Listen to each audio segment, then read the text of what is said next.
Hello beautiful people, আজকে ছিল Friday.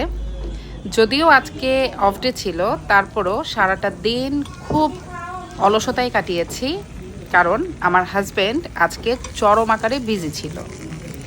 দেন সন্ধ্যায় বাসায় এসে বলল, চলো রেডি হও, একটু বাইরে থেকে ঘুরে আসি। আমি কিছুটা অসুস্থ, তাই যেতে চাইনি, বাট সে খুব জোরে সোরে রিকোয়েস্ট করেই আমাকে নিয়ে গেল। দেন কিছুক্ষণ ঘোরাফেরা করলাম, একটু কোন কোন শোরুমে কী সব কালেকশন আছে দেখলাম। দেন আমার হাজব্যান্ড বলল, চলো তোমাকে আজকে তোমার পছন্দের খাবার খাওয়াবো। সে আমাকে আজকে রাতে ডিনারটা বাইরে করাবে। বাচ্চাদেরকে নিয়েই বেরিয়ে পড়েছিলাম আমরা। দেন চলে আসলো আমার খুব পছন্দের একটা রেস্টুরেন্টে। যারা মোটামুটি আমার ব্লগ রেগুলার দেখেন তারা জানেন আমি এই বনলতার খাবার খুব বেশি পছন্দ করি। আর এই বনলতার এই ক্যাশনাট সালাড তো আমার জন্য একটা ইমোশন।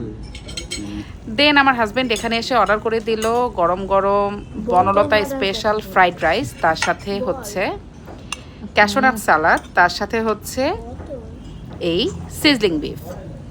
একদম গরম গরম ধোয়া ওঠা সিজলিং বিফ আমার হাজব্যান্ড আমার প্লেটে সার্ভ করে দিচ্ছিল। এই যে আমার প্লেটটা আপনাদের সাথে শেয়ার করছি। আমরা সবাই মিলে খাবারটা খুব বেশি এনজয় করেছি। বনলতার খাবার বরাবরই খুব বেশি ইয়ামি হয়, আমার বাচ্চারাও খুব পছন্দ করে, তাছাড়া আমার তো বেশ পছন্দের। দেন সবাই একসাথে খুব বেশি মজা করে খাওয়া দাওয়া করছিলাম। সিজলিং মজা না ক্যাশনাট মজা? ক্যাশনাট দিয়ে মাত্র খাইছে, সিজলিং খাই না, গরম ধোয়া উঠতেছে।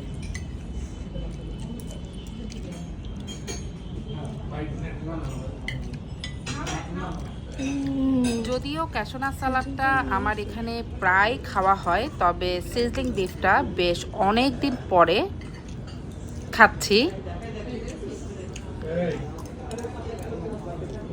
খুবই মজা লাগছিল খেতে।